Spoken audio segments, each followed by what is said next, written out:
There we go. There we go. I think that might have actually worked. Can anybody hear me now? I can hear myself at this point, which is good.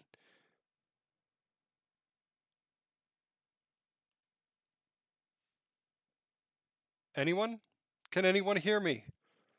Oh no!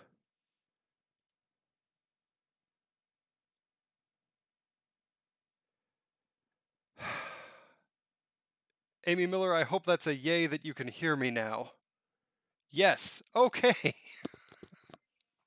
Hi everybody. And I just heard Stacy say I can hear you. So as it turns out, we actually the last time we did this, I had a different computer, and so all the software to actually do a live stream was not installed on this computer or in this state for that matter until about 10 minutes before 3. So that's fun. So we'll eventually edit out that whole first 5 minutes where if you were lip reading, you probably saw me say some unfortunate things. But it's good to see everybody in the live chat. All of you.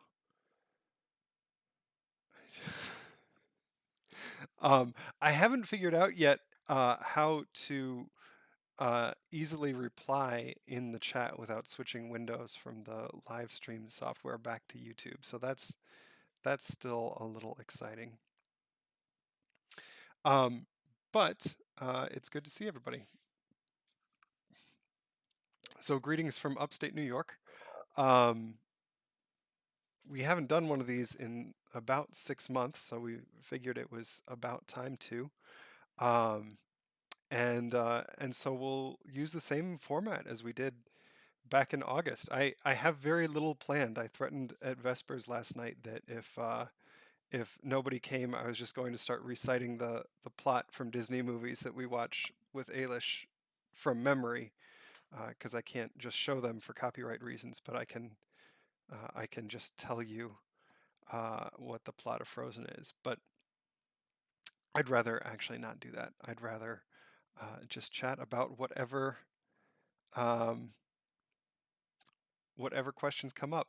Yeah, there is actually a short delay in audio between what I'm seeing and then what I'm saying. It's probably about 20 seconds. Yep. So I just saw from Priscilla Handy, do we put messages, questions in chat? Do we talk? Um, I actually can't see or hear you, so I can see what you write in the chat box and respond to that. Um, so yeah, if you have questions or stuff that you want to see me talk about in almost real time, just drop them in chat and I will start in. That's how this is going to work. Um, and Gene Helms asks the first question. I will say, actually, my backup, if my true backup, rather than reciting Disney tunes, is actually just to share my screen as I edit this Sunday's service, so you can see a little bit of what that looks like on the back end. But we'll talk a little bit first. Gene Helms asks, "What are one or two things that you want to do in New York before you leave to drive back to New England?" And by New England, I mean Nebraska. Um, I don't know. Stacy, what do you want to do? She's over there. Um, I think spending some time um, just out by the water some more. There's a lot of ponds um, in the area that we haven't spent a whole lot of time at because it's been pretty cold. I think this weekend we'll try and get out probably to one of the Finger Lakes just to visit for a while. Um, there's not much of a town here.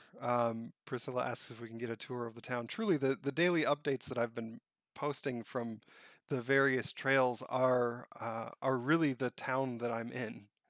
The Jim Shug Trail that I've done about 10 updates from starts about 50 yards in that direction. Um, so it really is, we walk out our front door and kind of turn left, and there it is. Um, and likewise, the rest of the paths have all been pretty nearby. Um, Potsdam's a little north of us. We're It's a couple hours, I think, from here to there. Amy Miller asks, "How is Teddy in the snow?" My dog loves the cold, but my niece dog has to be forced outdoors. Yeah, Teddy loves it. She is she is a happy little creature out in the snow. Um, I'll see if I can um, pull up a picture of it. But yeah, she loves it. It's really funny. I got one picture or video of her with the snow up above as tall as she was, and uh, we were throwing snowballs, which she thought were tennis balls, and they'd land in a snowbank, and she'd dive in after them and then emerge a couple seconds later, very confused because the ball had disappeared.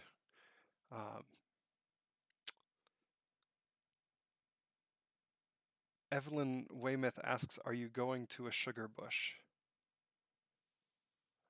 I will be honest, I don't know what a sugar bush is, so probably not. Probably not.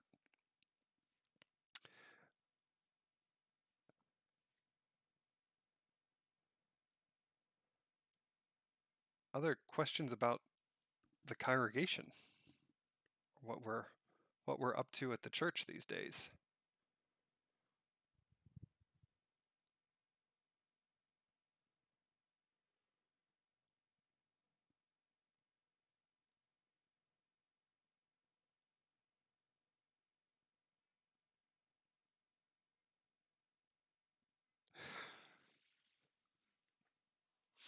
I'll just sit here and drink my energy drink while I'm waiting for the audio delay.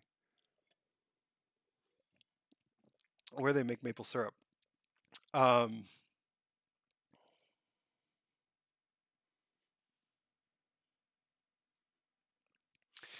yes. I don't know that I've ever heard it called a sugar bush. Yeah, I think the places where they make syrup are a little north of where we are. But we get really good maple syrup here, and we're planning on bringing some back with us. Um, Stacy and I at one years ago took an unexpected vacation um, to Montreal, and we spent some time out on a farm where they were tapping trees, and that was lovely. But I haven't done it in this part of the world. Um, Barbara Pearson asks, "Have you had a chance to walk in the winter woods in Nebraska?" I have not. Um, where would I go? Um, where would I go to walk in the winter woods in Nebraska? Um, I'm genuinely curious about that because that's a thing that I have really enjoyed here, and I will um, miss doing in quite the same way in Nebraska. Um, Stacy Sinclair asks, "Why has your daughter decided that naps are a thing of the past?" So what probably is not coming through on the mic is that the baby monitor is right over there. I put Ailish down for a nap an hour and 15 minutes ago, and she is chattering away as happy as can be. she is just not sleeping at all uh, in the last week and a half. She seems fine to just spend an hour and a half alone in her bed reciting the plot of Frozen and playing with her stuffed animals, but it's not actually working particularly well for nap time.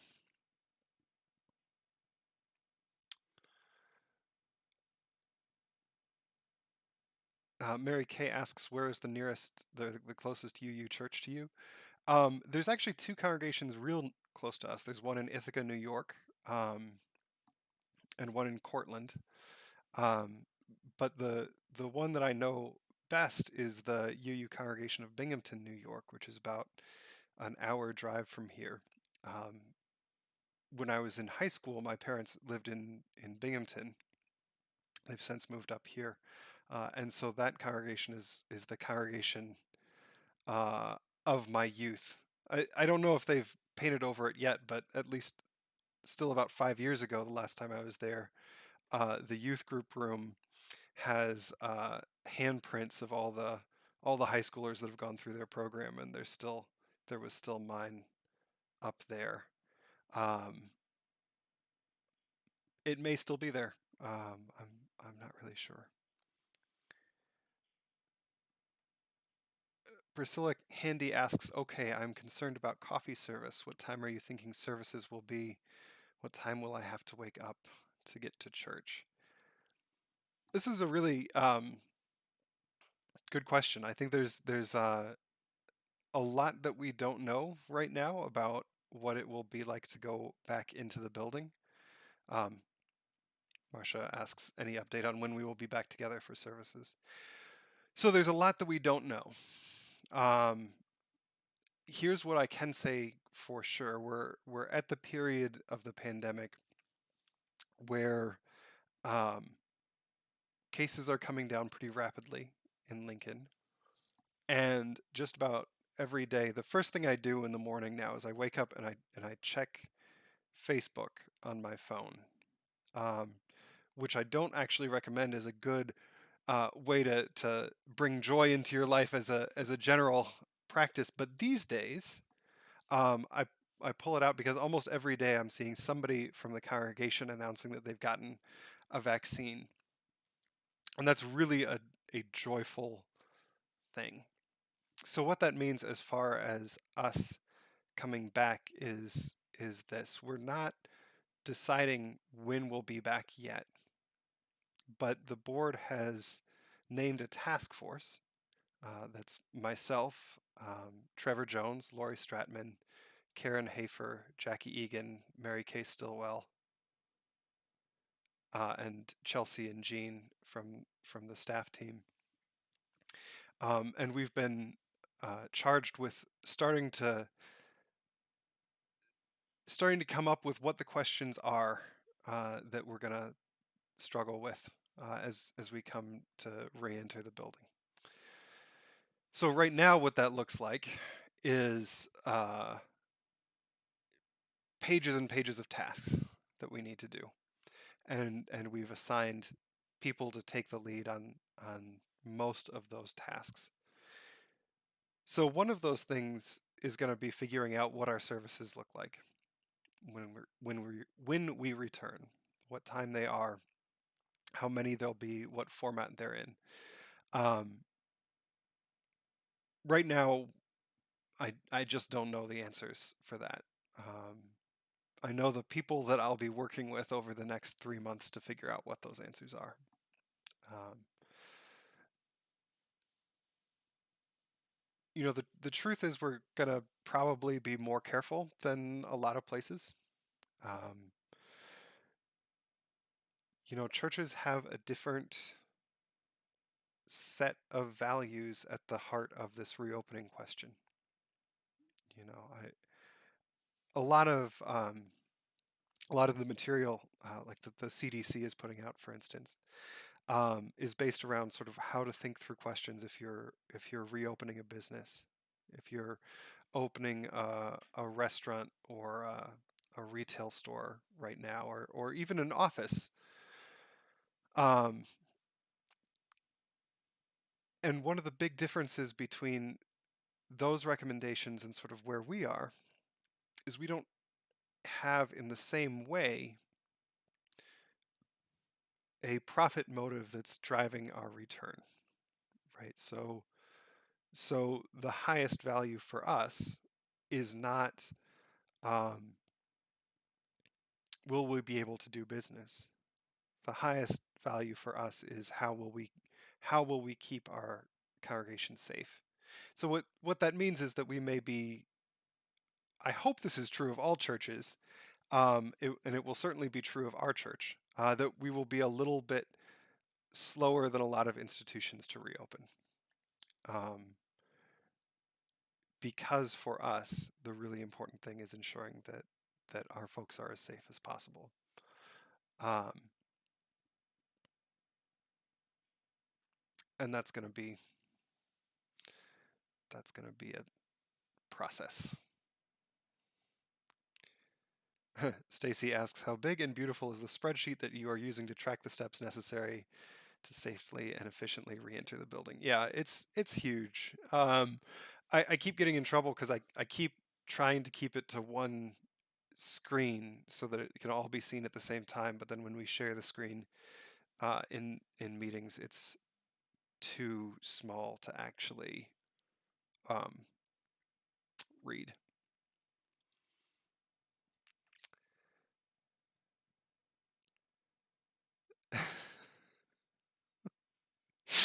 um, Wendy Hesterman asks, just figured out the chat function. We need to factor in the hug guideline for return. Some of us will struggle to keep hugs in moderation. Um, this isn't a cheerful topic, but it is a thing that we've talked about a couple times in the reentry task force, and I'm going to talk about it in a sermon in March. One of the things that's going to be really important as we return is what our expectations are of each other, particularly our expectations around how we behave when we're in the building, how we communicate if we're comfortable and need hugs, or if we are really not at a place where that is a thing that we feel safe doing yet, right? What are our expectations around wearing masks? What are our expectations around maintaining social distancing during coffee hour? One of the things, one of the reasons that that's important is that Unitarian Universalism is covenantal. We're a covenantal faith. We are defined by how we behave with each other, what the shared set of agreements and behaviors and accountability that we have when we are together is. That's what holds us together as Unitarian Universalists, not a shared set of beliefs, but a shared set of behaviors. So what that means practically is for questions from hugging to masking to social distancing, um, it's actually not going to be the role of staff members to enforce rules that we put together, that staff put together, right? It is instead going to be a thing that the congregation holds of here are our expectations for each other when we're back in the building. And here's how we're going to hold each other to those expectations. That's really hard work. But because we are covenantal, because we are small d democratic, that's hard work, but it's work that's held by the community, not by a single group of leadership. So we're going to talk a lot more about that between now and June. But for the 20 some people in this stream, um, be thinking about that, because that's going to be an ongoing piece that the whole congregation holds around reentry. What are our expectations of each other when we're back in the building? Um,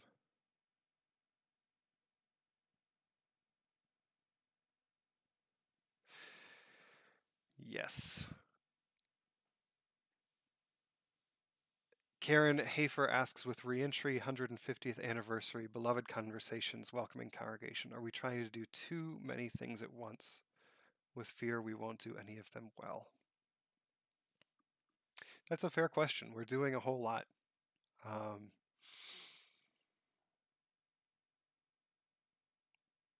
the board every year meets and says, what are our priorities going to be for the coming year? Um, and one of the things that we work really hard at those board meetings is to narrow that list down to two or three things. The list this year is to re-enter the building well. That's thing number one. To leverage technology to serve our congregation well. That's thing number two. And to engage in racial justice in our community, both in Lincoln and in the congregation. That's three. So the first one we've been talking about, that's the reentry piece. The second piece, the leveraging technology, frankly, that's what we're doing right now. That's um, I should take a screenshot of this because this is well beyond the job description that any of our staff thought they had a year ago. So that's the second big piece, and then the third piece is this engaging in racial justice, and that's where we get beloved conversations and this task force on dismantling white supremacy. Now, in addition to that, we've got a couple other things going on. The 150th anniversary, which is just driven by the date, and that's been going on since last um, September, and the welcoming congregation work, which is really driven by the LGBTQA welcoming committee. Um, those are also important. I don't want to lose track of those. But as we at the board level, a question that comes up relatively often, and maybe it should come up more, are is this thing that we're talking about doing part of this core list of priorities that we have, and then we'll have different priorities next year. That's the thing. That list of three priorities has not been the same for any of the last 3 or 4 years. So it's not that we're not doing all the things. We're just saying here's what we're focusing on in any given year. Um, yeah, Barbara Pearson. Um, I actually do not have my second monitor here in New York. This is one of the things that I'm most looking forward to in Nebraska is having a second monitor again over there. This is, for instance, why it's difficult to get into the chat function myself. Why I'm not texting responses back and just talking about them because normally I would have the chat box open over here and right now that's a desk lamp. Um,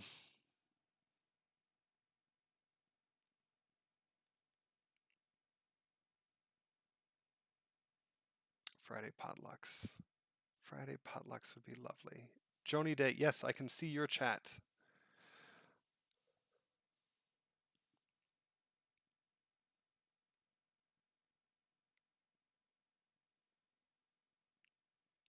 Priscilla Handy asks, beloved conversations and racial justice is a continuing project, really without an end, isn't it?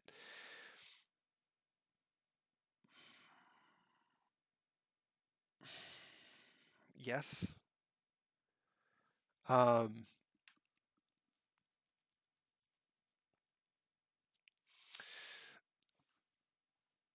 so the history of America, that's a big answer to a relatively straightforward question, but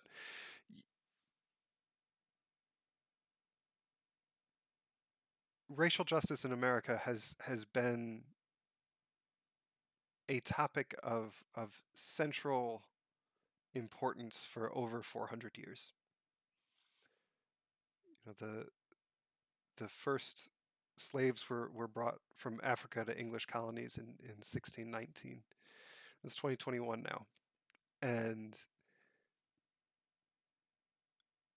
for most of that time, slavery was legal. For most of the time where it wasn't legal, Jim Crow was in effect. And for most of the time where neither of those things were taking place, we have a system of systemic oppression that's still very much a part of where we are. So this project of racial justice that Beloved Conversations is a part of, it could take a tenth of the time that the thing that it's trying to address took, and it would still be a multi-generational project. And and so I don't actually think we're going to get to a place where in my lifetime where we say, we've figured out racial justice in America. I think there will be times when we focus on it a lot, and times when it will be a part of what we do. Um, I think I think welcoming is actually a really instructive um, point of comparison to this, because the UUA did a tremendous amount of work a generation ago, opening up our congregations and our ministry to, uh, well, at that time, gay and lesbian folks. And for a time afterwards, um, we were known as a church that had really done that well. And we're now kind of reevaluating that and saying, all right, what more do we need to do? Because there's more. Um, but but it's ebbed and flowed after we've done some really intensive work for half a generation. We had some time to appreciate that work that we did. I think my hope is that racial justice will be similar, that it will never go away, because there was never a time since the early 80s where the Unitarian Universalist Association stopped focusing on LGBTQA welcoming issues, but it has changed over time.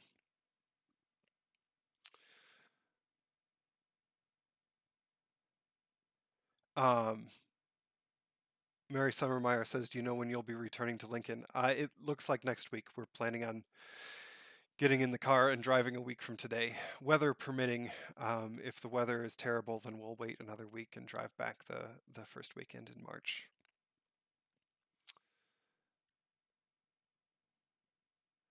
Uh, Joni Day says, I posted about Nebraska Ecumenical Legislative Workshop I attended last Saturday on Zoom from Creighton. Want to share? Did you see my post about that? I have not, Joni, so if you could repost that, I would appreciate it.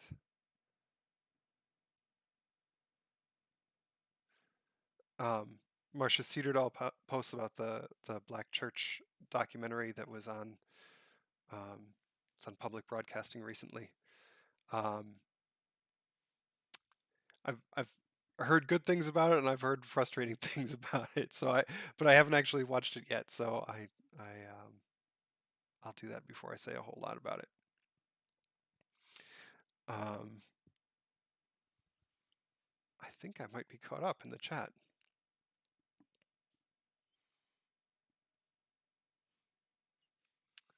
Let's see.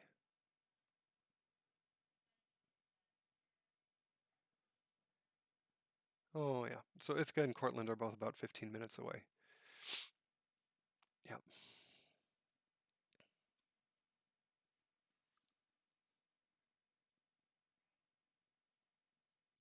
My parents are coming back to Nebraska. Yes, for at least a couple months. Mom's doing well. She appreciates all the well wishes.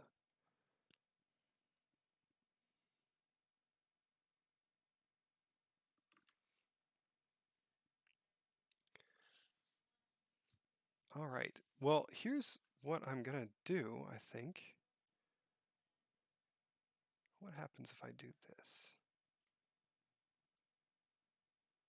Huh. So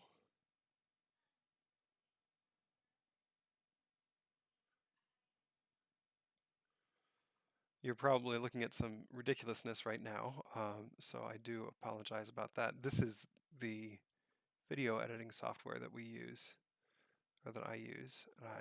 My project for this afternoon is to put together the service for Sunday. Karen Hafer asks, what other churches will we be sharing our summer services with? It's mostly the Kansas and Nebraska congregations. So let's see if I can get this right. So first Omaha, second Omaha will probably be participating, although they may not be contributing a service. All Souls, Kansas City, which is Missouri. Shawnee Mission, which is in the Kansas City suburbs.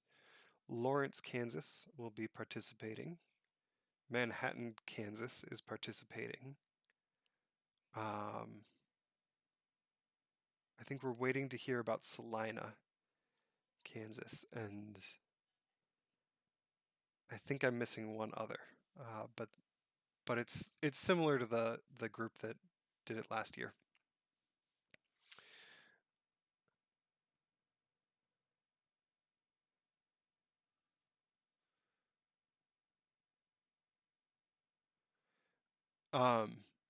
Laurie Stratman asks, what's been the most challenging thing about being away from Nebraska? I don't know.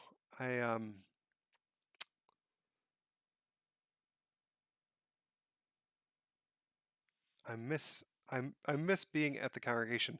We left in a hurry, so a lot of the books that I've been wanting to grab off my shelf as I've been writing the last couple months are actually still sitting in Lincoln. So it'll be good to get back to those.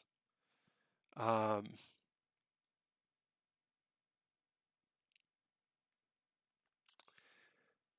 do do do do. I'm going to come back to Joni's question. I don't have any. Well, I know Amy Shaw a little bit, who's the minister in Des Moines now, but they started there since the pandemic started, so we haven't actually spent any time in person since. So I don't have deep connections there right now. Karen asks about the 150-year history presentations. There's actually one this Sunday. If you look at the editor that's up, Kathy Disney is one of the little tabs there. There'll be an excerpt during the service this Sunday, and then the full piece will be on our YouTube channel.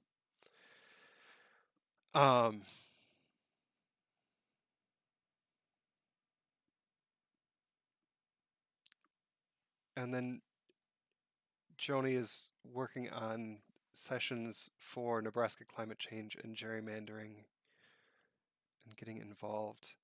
Joni, if you email me the session videos, that would be great. I think our social justice committee is working on legislation to comment on right now, but maybe somebody from that group is in the chat and can comment on it. And then Wendy asked, do you have a feel for how UCL is doing compared to other churches in Lincoln?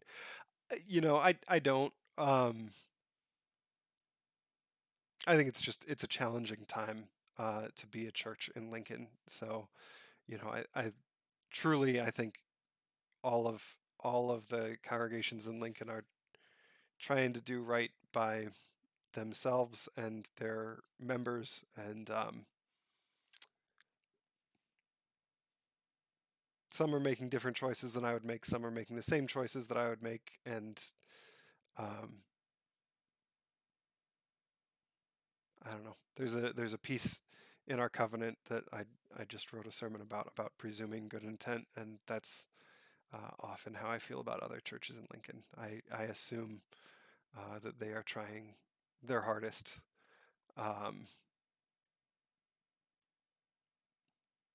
Yeah. All right.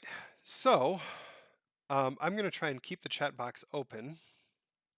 I'm going to see if I can figure out how to do this well.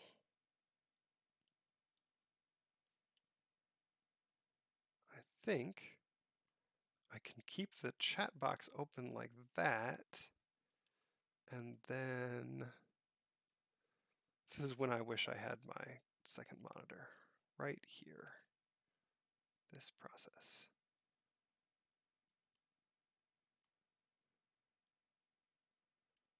All right.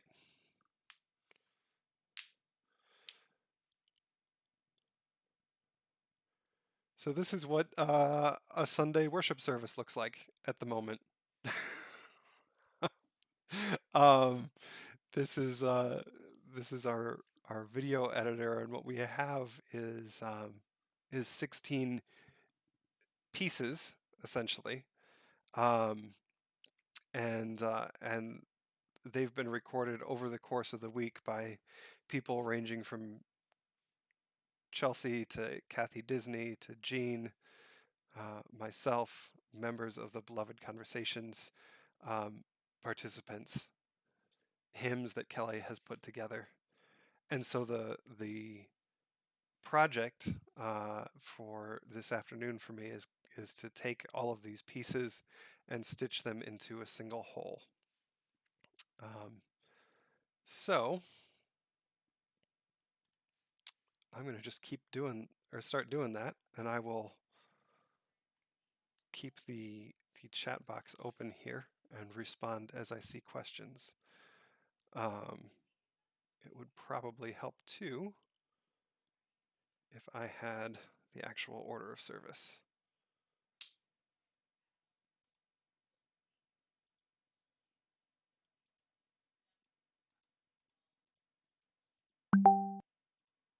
So let's get that open.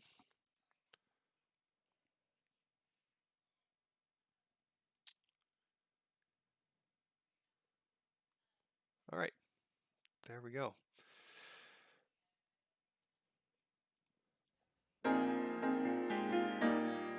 Let's see. Welcome to the Unitarian Church of Lincoln on this Sunday morning. So the question is, my name is the Reverend Oscar Sinclair. Can you all hear that music? Each week since the beginning of the coronavirus, because if so, you'll hear a lot of me trying to line audio up in the next 20 minutes or so.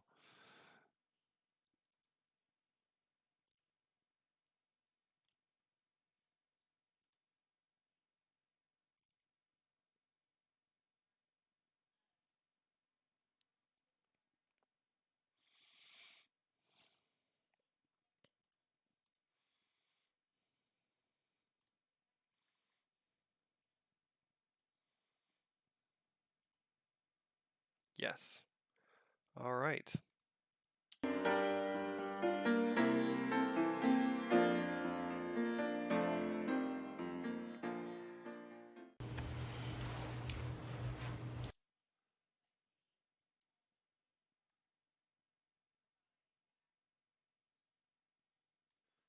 My Sunday commentary.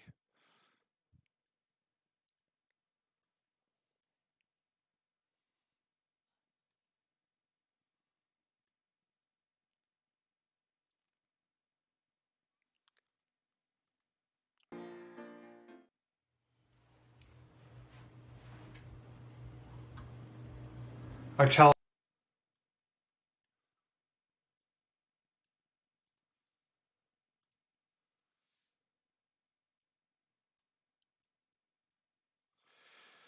What is the theme for the March services?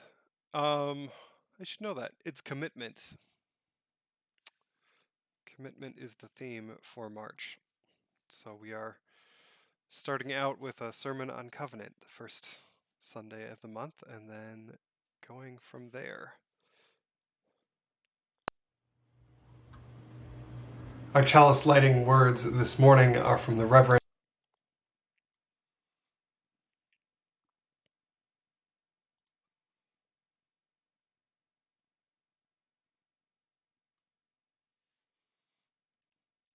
let's see. I'm going to try and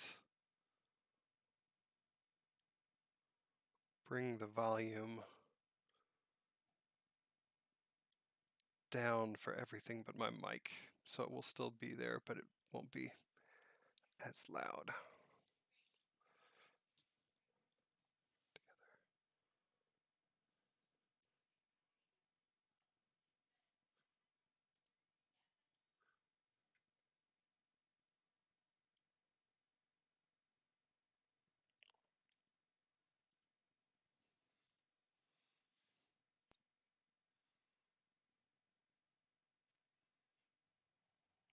My name is Kathy Disney. About the work that she's been looking into.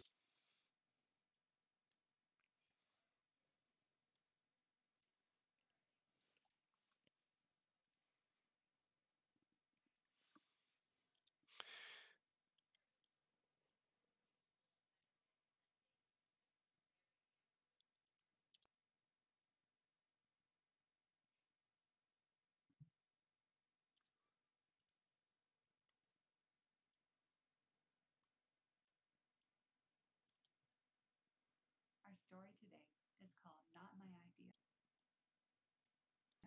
a book about whiteness, and it is written and illustrated by Anastasia.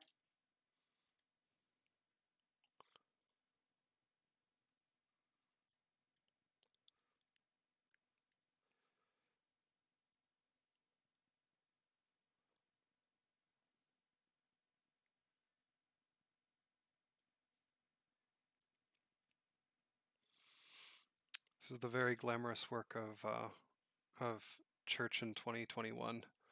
Of our story. I was telling Stacy the other day I missed the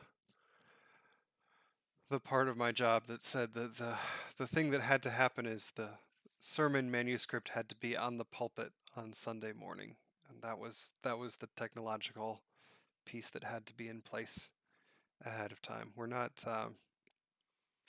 quite there anymore. There's a lot more that goes into this.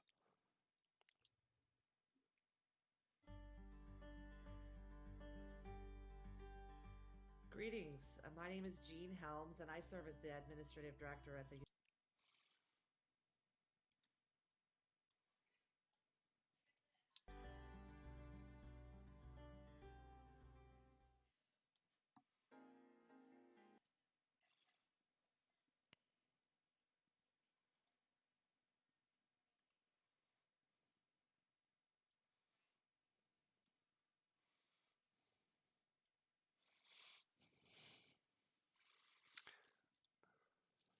Other duties is assigned. Evelyn, enjoy. Good luck with the dogs. Good luck with the weather. And yeah, this one is solidly other duties is assigned. Although this is a lot easier than it was at the start. Although I forgot the chalice. Let's try that again. Creed, or a mutual desire to please. Celebrations over the course of the year, we're highlighting different bound not by a creed. Our chalice light.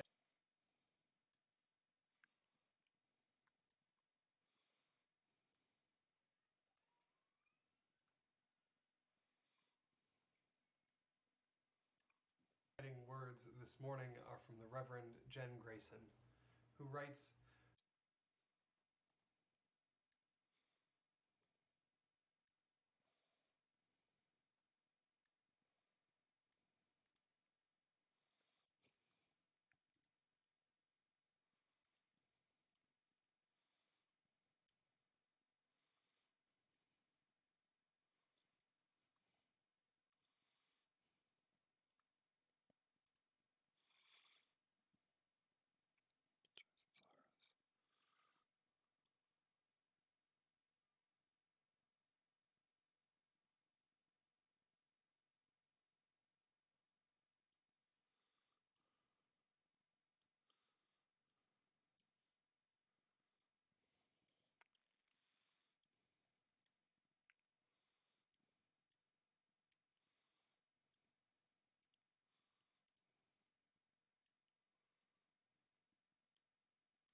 All this month we're talking.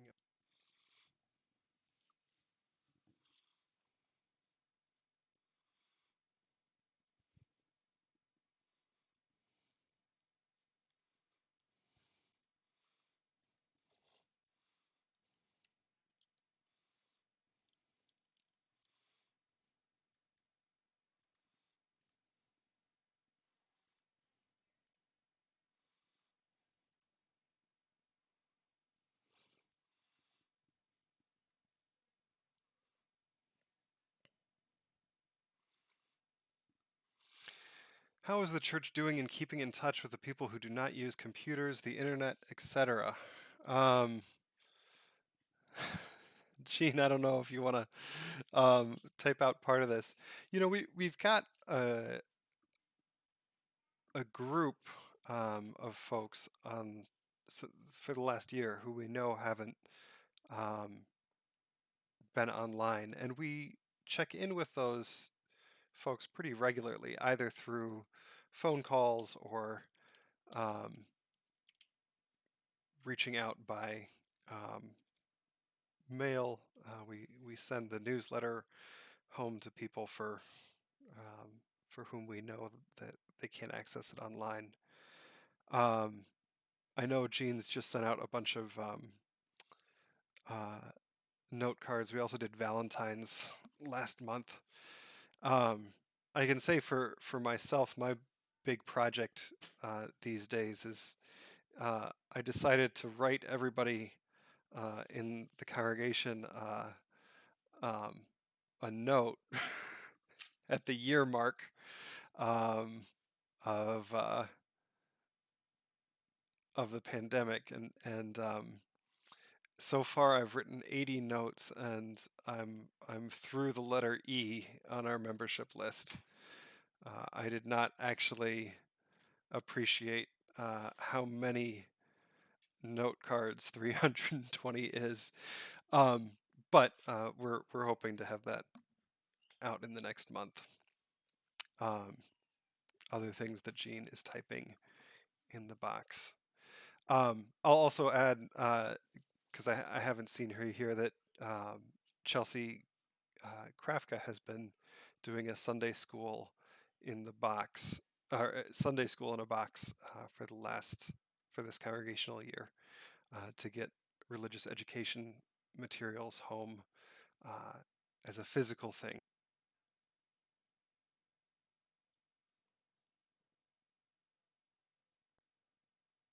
All this month we're talking about beloved community.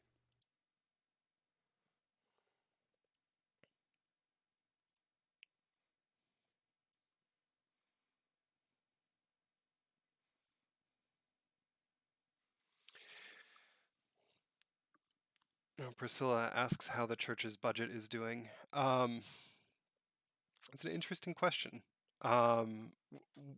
You'll see in the newsletter that's going to come out pretty soon here that we did run a budget deficit for the first time in uh, certainly since I've been here, and in a while in the 2020 congregational year.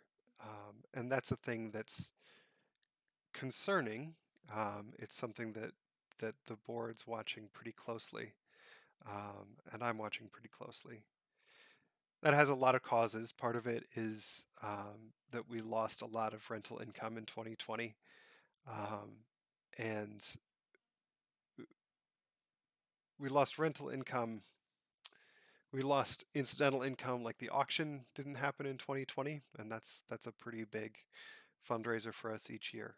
And we lost a significant amount of income because people were unable to pay the full amount that they had pledged in 2020. That's offset in part in 2020 by the fact that we got funding from the payroll protection plan. We got something close to $50,000 last summer to offset the losses related to the pandemic, but that still left us with about a $25,000 deficit at the end of 2020. Now, the good news is that does not put us in a place where we're in any danger of going under as an institution, but it is a concerning place to be budget-wise going into 2021. We did apply for and get PPP funding for 2021 as well. So we've already received that. Um, and our hope is that will allow us to weather the rest of this pandemic. Um, but it's a harder budget year than it's been in the couple years that I've been here before, and I think we need to be honest and clear about that part.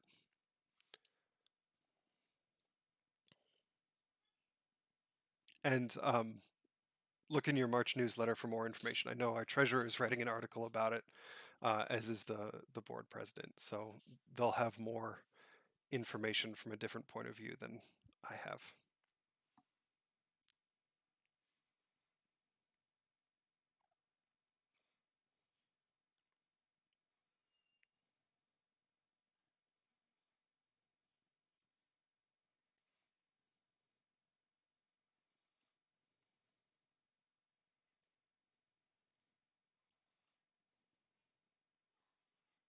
Oof, sorry everybody. It's going to be a long service on Sunday, but you heard it here first.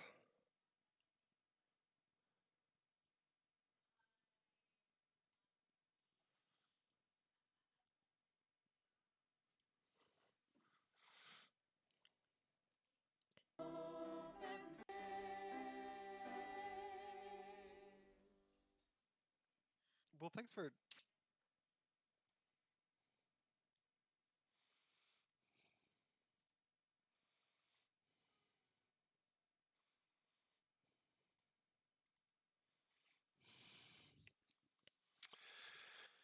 All right. Nebraska Man 34. Do you see, as people get vaccinated and the risk dial hopefully going down, that we will have a 50% capacity on Sunday service in the building in the near future? This goes back to what we were saying earlier. I don't know. Yes, and I don't know what the near future is right now. Um, I we've got a group of people working on how we will do that and how long it will take, and what form that will take. But right now, I truly don't know um, when that'll happen. You know, we're gonna be careful about keeping people safe, which means that we're probably going to take longer um, to come back than a lot of groups do. Um, and yeah, more information on that will be forthcoming. Um, and I've been wrong plenty of times about this pandemic, about how long things take. So we'll see. Mary Kay, we mentioned uh, the covenant of right relations. Do we need to revisit it in light of the last year, in light of beloved conversations, and in light of our future work and priorities? Yeah, you know, feels like a leading question, Mary Kay, because you've heard me talk about covenant 3 or 4 times in the last week. Um, so thank you for the opportunity to talk more um, about about covenant. Yes, I think one of the really critically important things that this congregation does, that any Unitarian Universalist congregation does, is think hard about our covenant, um, about um, what our expectations are of each other as we go forward. Um, I think that that's a big part of returning to the building. We talked about that a little bit earlier in the live stream, and it's a part of this work of beloved conversations and beloved community that we're talking about this month in worship services. You know, how does our agreement of how to be with each other, how does that serve to um, support our theology of welcome? That's definitely worth thinking about. Do I have a fig tree story? Um, well, there's the story in the Bible of Jesus walking past a fig tree and being hungry, and the fig tree having no fruit, and then uh, Jesus cursing the fig tree, and then walking past it later, and and then the fig tree is dead. I don't know if that's quite where you're going. I try not to curse fruit trees in my day-to-day life, but that's the best fig tree story I have. Yeah, Mary Kay wonders if the covenant can be a living document if we don't hold it up every now and then, even without reentry. Yes, I think we should be holding up covenant every year, every every month that we're in church. We should at least be looking at it. The only way a covenant works is if it's a document that we know and we think about, and we think about what our relationship to it is. Um, it's a much more challenging thing if we don't talk about it and we only pull it out when there's a problem. Then it becomes rules on paper, and that's actually not what a covenant is. It is a fig tree story from the Soul Matters packet. I may be behind on my Soul Matters reading because I actually don't know that reference, so I will look it up and try and come back to it maybe in a daily update later. Let's see.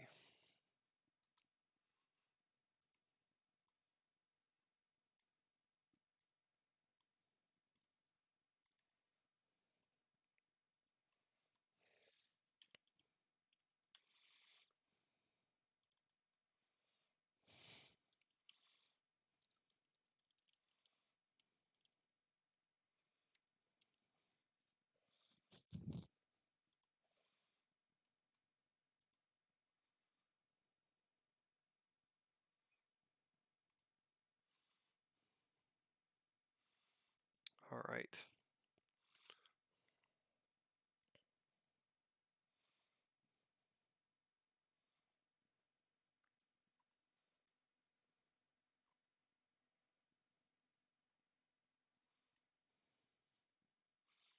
Yikes! Why didn't that work?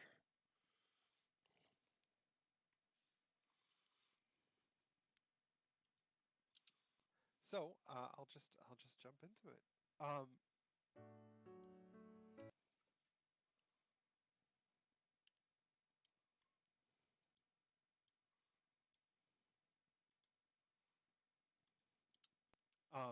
all right.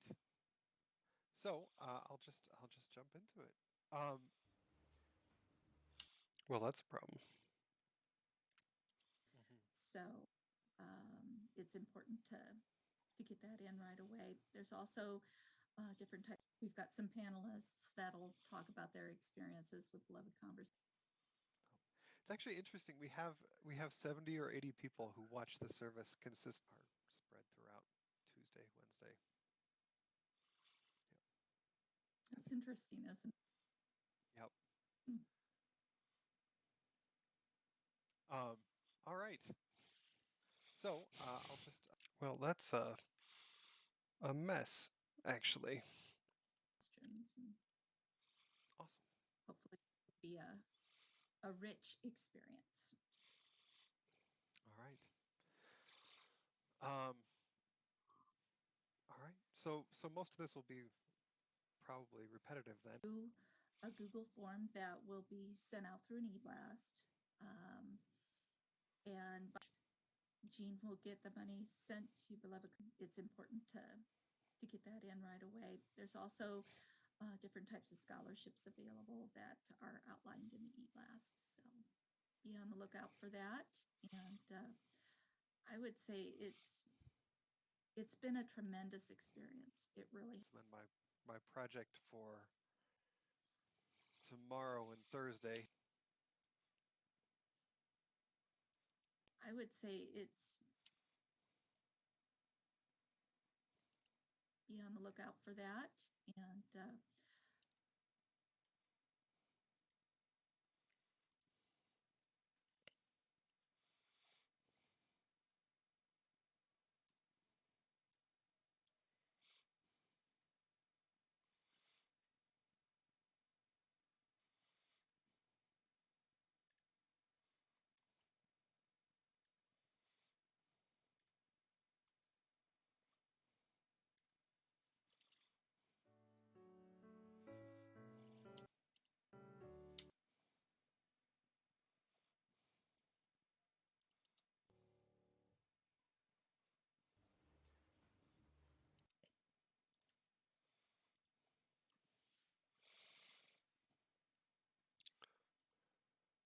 All right.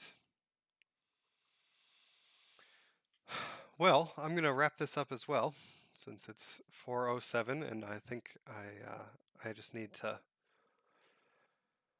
put together the closing credits, but that's considerably less interesting.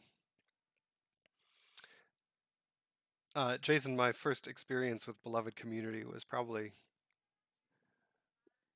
my first experience thinking about church as Beloved Community was at the Unitarian Universalist congregation of Binghamton, New York, which I talked about a little bit before. I was part of the youth group there, and that was a special group. That was a special group. For now, though, I am going to sign off. I'm going to close out this stream for the last couple people watching. I hope you enjoyed it. I hope we were able to talk about some stuff and you got to see a little bit of what it looks like to put together Sunday morning. Do join us on Sunday. We'll have a special coffee hour before the service led by the Beloved Conversations participants and the Task Force on Dismantling White Supremacy. And then we'll have this service starting at 10 o'clock Central Time. So I will see you all there. Have a great weekend, everybody.